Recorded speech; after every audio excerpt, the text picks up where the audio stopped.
Now there is one more thing I need to do for our backboard that's outside of the motion editor. So let's close our motion editor down for the moment, and let's take a look at the animation. As we've seen before, each one of the presets has a certain number of frames that it's working with, and those frames have automatically been added to both of the areas where we've used the preset.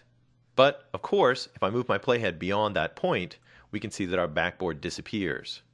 Now, this is kind of a common problem when you're working with tweens. You kind of want an animation for something coming in, but then you want it to just stay there. Now, if you just try to insert frames at this point on either layer, you're just going to extend the tween that's already there.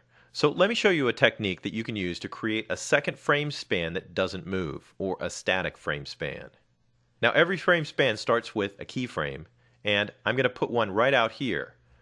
But just so we don't mess up the motion tween that's already here, I'm going to go to my Insert menu, and I'm going to insert a blank keyframe instead of a keyframe.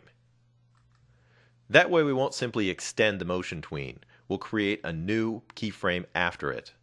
Now it is blank, I've got nothing in that keyframe, and I'm going to want to put the artwork there that was at the end of the animation. So what I'm going to do is back up one frame, and I want to select that artwork that we have. In this case I've got the rim. I'm just going to copy it. Use your normal Control or Command C. Then we'll move over to our new blank keyframe, and I'll choose Paste in Place.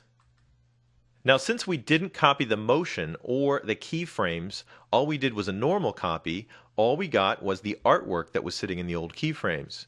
But nicely enough, it's the artwork, the rim, at the same location that it ends in our animation. Now that we've got a normal keyframe sitting out here, I can just move out on the timeline and press F5 to extend frames like I normally would. And now instead of extending my motion tween, I'm extending my static frame span. Now let's do that for the backboard as well.